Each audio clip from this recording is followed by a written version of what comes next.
Olá, bem-vindos à TV Impacto. Muito obrigado a você que acompanha o nosso trabalho aqui, já está inscrito em nossos canais, nas redes sociais.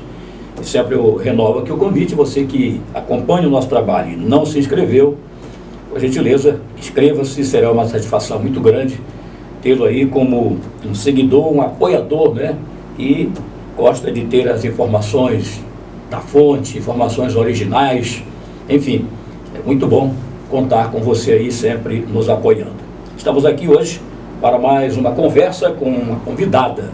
Está aqui a nossa convidada já pronta para bater esse papo aqui, dando boas-vindas a Olinda Guedes. Mas antes disso, eu quero ressaltar que nós temos aí os nossos parceiros que nos apoiam aqui, e que as logomarcas aparecem aqui na nossa esquerda, eles que são também os responsáveis pela manutenção do nosso trabalho aqui na TV Impacto, sempre com o objetivo de levar o melhor para você. E nós vamos ter um intervalinho aqui, e logo em seguida eu vou conversar aqui com a nossa convidada. Está em dívida com o município? Aproveite o ProRefis 2023 e negocie seus débitos com desconto, à vista ou parcelados. Você pode negociar seu IPTU, taxa de coleta de lixo e outros débitos vencidos até 31 de dezembro de 2022. Desconto de até 100% nas suas pendências. Aproveite! É até dia 31 de outubro. Acesse o site e negocie agora mesmo. Prefeitura de Santarém. Sua cidade, seu bem. Ok, vamos então começar a nossa conversa, iniciando pela apresentação. Estou aqui ao lado de uma paranaense, né, e está em visita a Santarém. Tem um evento importantíssimo hoje é sexta-feira, né, hoje é dia 29, a última sexta-feira do mês de setembro, e ela está aqui para fazer o lançamento de um livro. O evento é hoje às 18 horas no Museu João Fona, e além desse assunto, nós vamos tratar de um outro. Mas eu começo fazendo a seguinte pergunta, porque eu estava lendo aqui a Jenny,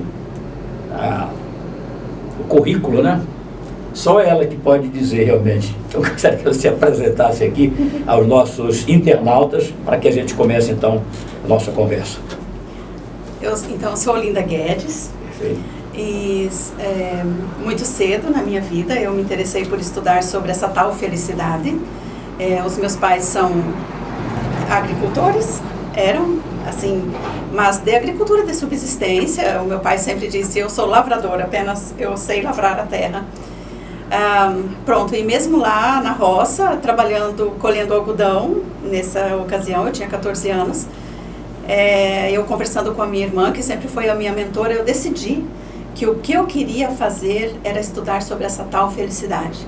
Porque a roça do meu pai era sempre tão linda, sempre tão bem cuidada, era impressionante de ver. E às vezes a roça do vizinho, porque aquilo ali era tudo tão pequeno, era um alqueire, 2 alqueires, era agricultura de subsistência mesmo. As outras roças feias, esquisitas, e eu tinha só 14 anos, era como uma criança. Eu disse: mas não é sorte, olha como o papai se dedica, ele conversa com os jovens técnicos da cooperativa, ele entende, eles dialogam, e aí depois o meu pai executa aquilo que foi acordado depois dessas conversas, digamos, como se fosse uma reunião de estudo de caso, né, assim, como a gente aprende nos cursos de saúde. Então, eu decidi que eu iria estudar psicologia, porque eu queria estudar a tal felicidade. E para estudar felicidade, a minha irmã disse: então você precisa fazer faculdade de psicologia. Naquela época, o psicólogo mais perto que tinha era em Maringá, que era tipo milhares de quilômetros se fosse hoje. Mas enfim, eu fiz a faculdade de psicologia em Bauru durante 5 anos. Eu entrei com 17 anos na faculdade. E com 22 anos eu já comecei a clinicar. Mas eu queria, acima de tudo, ensinar pessoas como ajudar pessoas que estavam com dores emocionais. E graças a Deus, porque Ele abre todas as portas, derruba paredes, muralhas. Hoje eu sou, né, uma das maiores especialistas do mundo em cura de trauma e em resolução de dores emocionais. E o meu maior orgulho é ser mãe, porque eu tive a graça de ser mãe aos 47 anos. E para mim, né, com todo respeito a todos os credos, enfim, mas eu sou devota de Nossa Senhora, e eu fiz esse pedido para ela em outubro. quando foi em março, a minha filha nasceu prematura, extrema, de 24 semanas, em Alagoas. Imagina que eu moro no Paraná. E Deus não faz milagre pela metade, não é? Mas Ele exige de nós, é tão lindo isso. E eu fui buscar a minha filha. Em 3 dias que eu soube dela, eu estava com ela nos meus braços. E no dia 7 de julho de 2016, nós desembarcamos em Curitiba e eu me tornei, então, mãe. Então, essa é uma das minhas maiores alegrias, né? Porque aquilo que eu proporciono para as outras pessoas, eu sempre falava para Deus, Deus, eu tenho tudo. Eu tenho casa, eu tenho alunos, graças a Deus, uma condição financeira muito boa, assim, que Deus me deu, né? Pelo meu trabalho e tudo, pelo meu esforço, pelo meu empenho, ajudando, assim, centenas e centenas de vidas. Inclusive, assim, numa palestra, conseguir tirar pessoas do desejo de suicídio, né? São milagres, né? São bênçãos. E Deus sempre me recompensou muito por isso. E eu falava, Deus, como pode? Eu só preciso ser mãe, é só isso que me falta. Como assim, né? Aí Deus disse para mim, minha filha, eu não demoro, eu capricho. E hoje eu sou mãe de 14 filhos. 14. Bem, a senhora, eu vou fugir um pouco a pauta aqui, diretora, porque é o seguinte, ela tocou no assunto aqui que está muito atual. Sim. E dando esse exemplo do desejo de ser mãe, e que aconteceu aos 47 anos. Desde os 3 anos que eu tinha vontade de ser mãe, acredita? E nós estamos hoje no Paraíso aqui, uma discussão, inclusive já lá na Suprema Corte, em relação à aprovação, à legalização do aborto. Eu queria ouvir sua opinião sobre isso, porque enquanto a senhora desejou desde não sei quanto tempo, conseguiu aos 47 ser mãe, tem agora alguém defendendo o aborto. Ou seja, tem alguém que não quer ser mãe. Qual a sua posição sobre isso? Eu estou defendendo,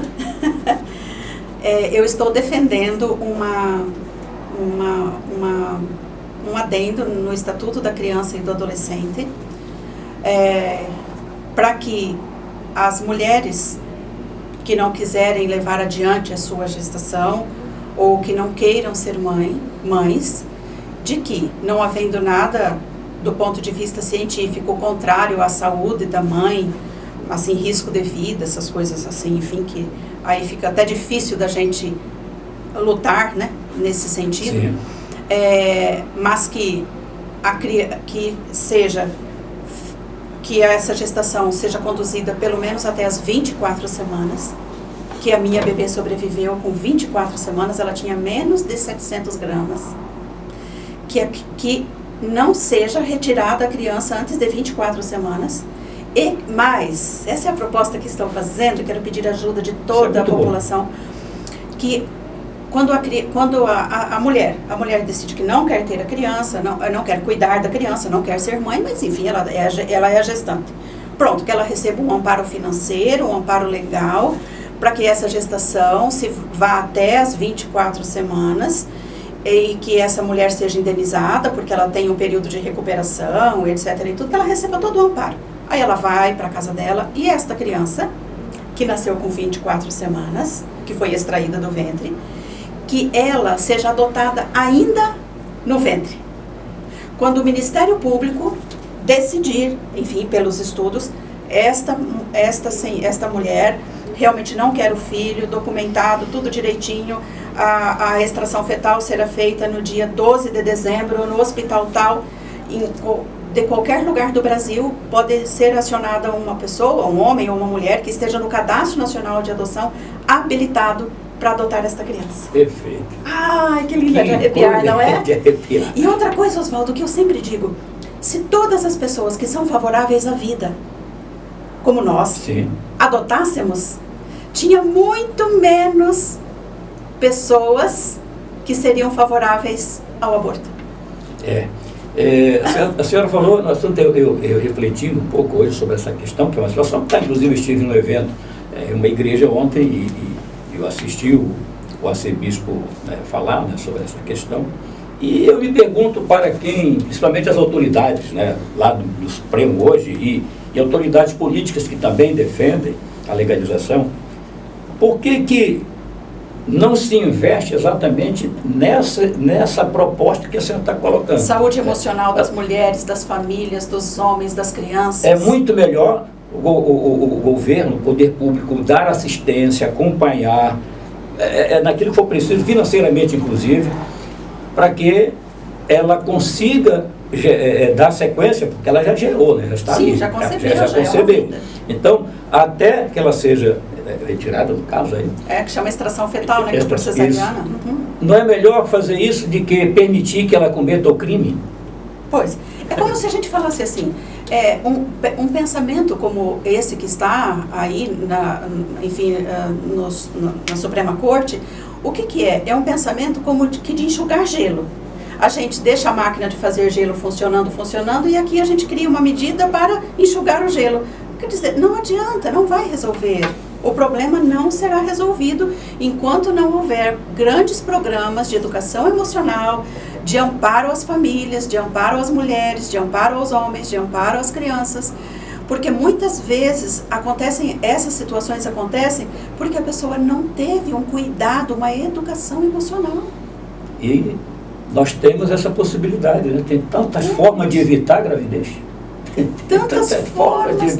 Então, é o governo investir muito em campanhas. Olha aqui o projeto. Ó. Exatamente. Então, o governo investir em campanhas de esclarecimento, de conscientização, de apoio. Totalmente. É muito melhor do que legalizar um crime. Exatamente. Muito melhor. Bem, voltando à questão aqui, esse projeto aqui que a senhora tem, é uma proposta de serviço personalizado, estou lendo aqui, projeto de consultoria técnica para desenvolvimento de saúde emocional. Explique. Por quê? Segundo a Organização Mundial da Saúde, antes da pandemia, isso são dados de 2018, 2019, existe no mundo mais de 1 bilhão de pessoas com dores emocionais. Isso é o que está dentro da estatística. Imagine aí.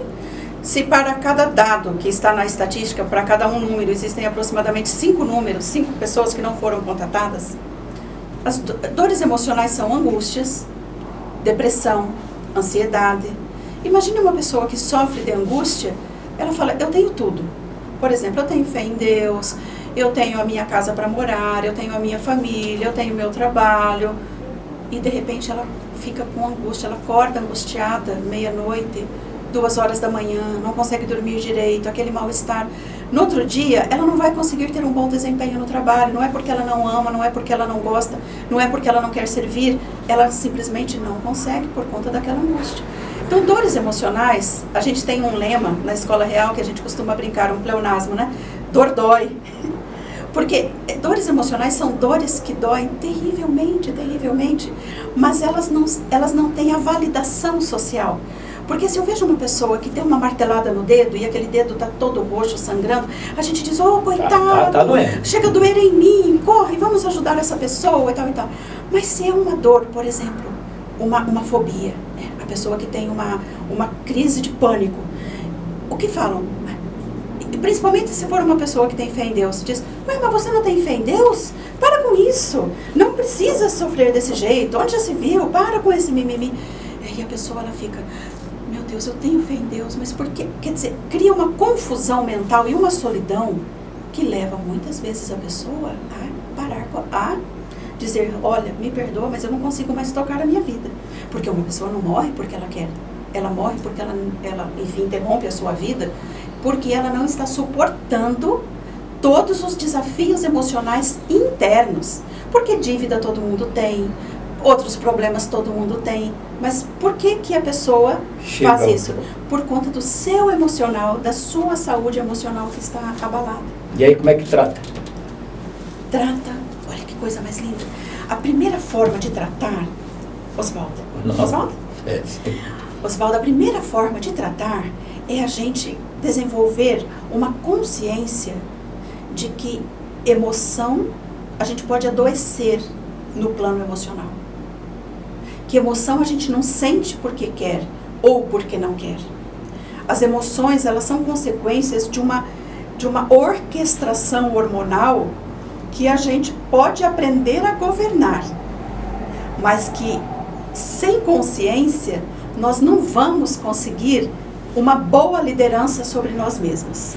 Então, esse projeto de desenvolvimento de saúde emocional, ele contempla crianças até 11 anos e professores das redes públicas municipais.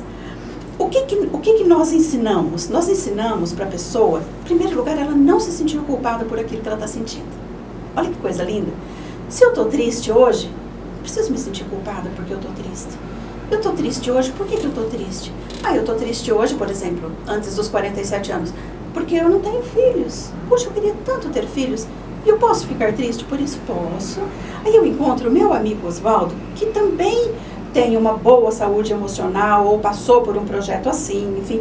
Ele demonstra empatia, ele fala, oh, minha amiga linda, eu imagino que deve estar sendo muito difícil mesmo para você. Não precisa falar para mim coisas assim, isso passa, fulano. Mas escuta, é muito fácil a gente estar de fora e falar para o outro que passa. Não, eu do lado de fora aprendo a ter empatia para com o sofrimento do outro. Eu do lado de dentro aprendo a não sentir culpa pela emoção que estou sentindo. Seria uma espécie assim de a gente se colocar no lugar da outra pessoa, daquele momento. Né? E aí, como que nós fazemos isso? Nós fazemos isso, não é falando, olha, faça assim, faça assado. Nós vamos fazer isso trazendo as nossas raízes ancestrais, a história dos nossos antepassados. Como fazia, por exemplo, os seus avós? Onde que eles moravam? Onde que eles viviam? Como eles faziam?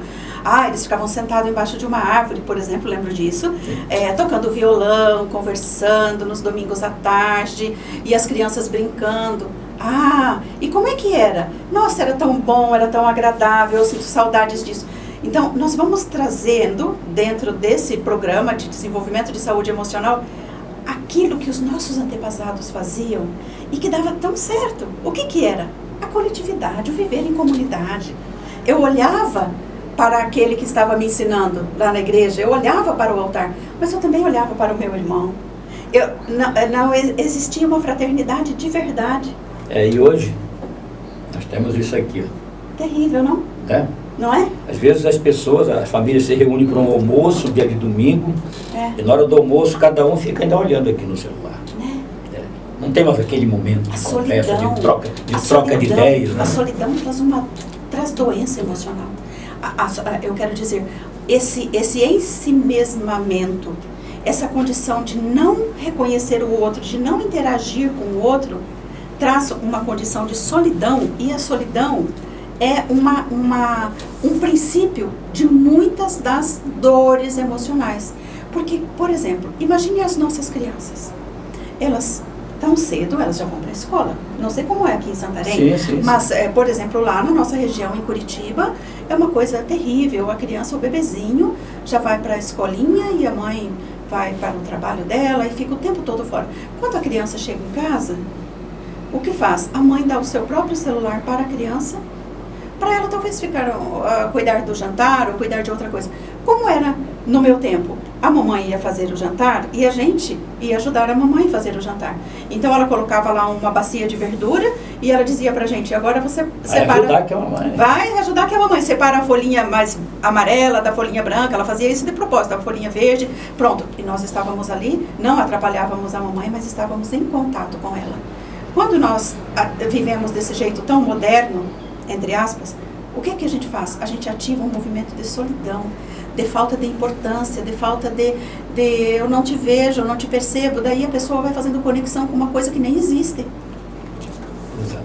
Bem, então, ouvindo tudo que a senhora falou aqui, questão do seu projeto aqui de desenvolvimento de saúde emocional, e a senhora está para lançar aqui hoje, às 18 horas, lá no museu, a questão do livro que fala de ancestrais. A senhora está falando do emocional, de conhecimento lá das nossas raízes. Então, fale para a gente agora desse livro. Rapidinho, nós inclusive já tivemos uma reportagem sobre isso aqui na TV Impacto, foi através da outra da Marlene. Da Marlene.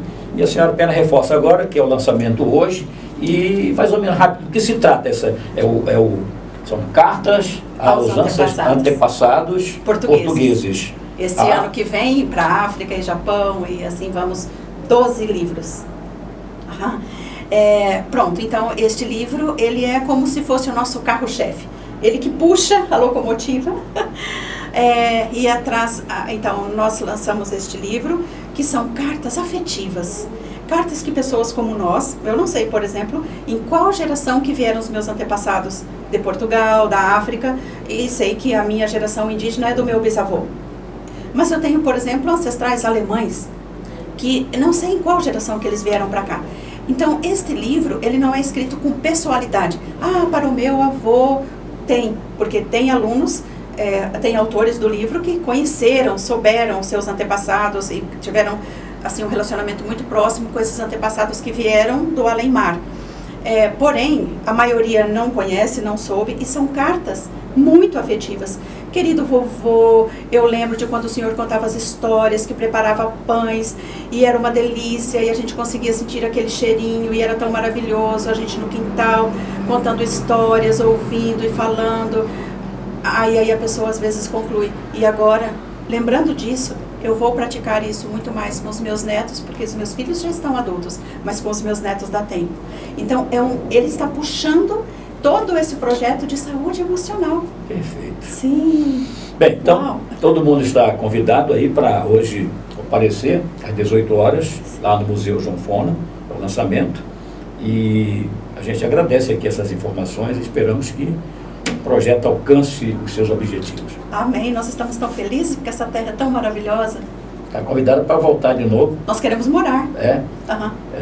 Diz aí a nossa história, né, de que quando vem a Santarém, toma banho na água do Rio Tapajós, não sai mais, né? Então, nós vamos tomar banho hoje à noite. Tem aquela história do Pará, né? Chegou no Pará, parou, tomou açaí e ficou. Né? Ai, que delícia! Gratidão, gente. Que terra maravilhosa. E é isso aí. Então, muito obrigado, sucesso aí, foi um prazer conhecê-la. Em nome da TV Impacto, aqui da direção, nosso grande Admilton Meira, que é o nosso chefe maior aí, a gente agradece a gentileza de estar aqui conosco mais uma vez. Muita gratidão.